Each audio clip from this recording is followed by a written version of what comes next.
நான் பிடித்த முயலுக்கு 2 கால்தான். கார்த்திக் என்ற இளைஞனுக்கு விலங்குகள் மீது அளவில்லாத பாசம். வேலை முடிந்த பிறகு மாலையில் தனது தோட்டத்தில் சுற்றி வருவது அவனுக்கு மிகவும் பிடித்த பொழுதுபோக்கு.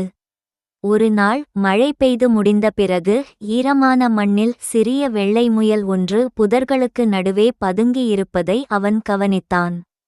முயல் மிகவும் பயந்திருந்தது. அதனால் கார்த்திக் அதை பிடிக்க முயற்சிக்காமல் மெதுவாக அருகில் சென்று கேரட் துண்டு ஒன்றை காட்டினான். சில நிமிடங்களில் முயல் அவனை நம்பியது போல் அமைதியாக இருந்தது. அப்போது அதை மெதுவாக தூக்கி பாதுகாப்பான இடத்தில் வைத்தான். அந்த நேரத்தில் அவனது நண்பன் பாலா அங்கு வந்தான். முயலை பார்த்தவுடன் அவன் கண்கள் பெரிதாகி, ஏய் கார்த்திக், இந்த முயலுக்கு 2 கால்தான் இருக்கே என்று அதிர்ச்சியுடன் கத்தினான். பாலாவின் குரலை கேட்டதும் அருகிலிருந்த தேநீர் கடையில் அமர்ந்திருந்தவர்கள் கூட ஆர்வமாக ஓடி வந்தார்கள். சில நிமிடங்களில் ஒரு முயலைச் சுற்றி சிறிய கூட்டமே உருவாகிவிட்டது. அனைவரும் முயலை பார்த்து ஏதோ பெரிய அதிசயத்தை பார்த்தது போல் பேச ஆரம்பித்தனர்.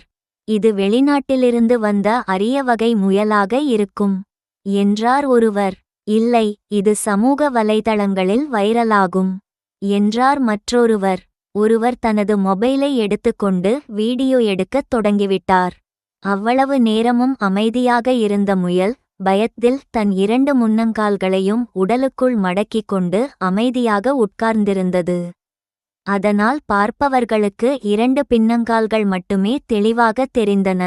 செய்தி ஊர் முழுவதும் பரவியது. 2 கால்களுடன் இருக்கும் முயல் கண்டுபிடிப்பு என்று குழந்தைகள் ஓடிக்கொண்டே பேசினர். சிலர் உண்மையிலேயே இது பெரிய விஞ்ஞான கண்டுபிடிப்பு என்று நம்ப ஆரம்பித்தனர். அந்த நேரத்தில் கார்த்திக்கின் பாட்டி மீனாட்சி அம்மாள் அங்கு வந்தார். கூட்டத்தை பார்த்து, என்னடா இவ்வளவு சத்தம் என்று கேட்டார். எல்லோரும் ஒரே குரலில், பாட்டி, 2 கால்கள் மட்டுமே உள்ள முயல் என்று காட்டினார்கள். பாட்டி சிரித்தபடியே முயலின் அருகில் அமர்ந்து அதை மெதுவாக வருடினார். பயம் கொஞ்சம் குறைந்த முயல் தன் முன்னங்கால்களை நீட்டி சாதாரணமாக நின்றது. உடனே அனைவரும் வாயடைத்து போனார்கள்.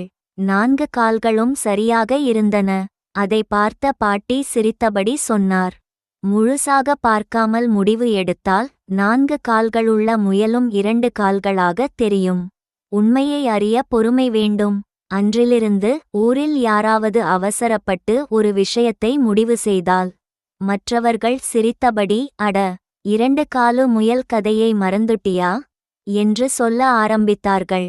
அந்த முயல் மட்டும் எதுவுமே நடக்காதது போல அமைதியாக கேரட்டை மென்று கொண்டிருந்தது.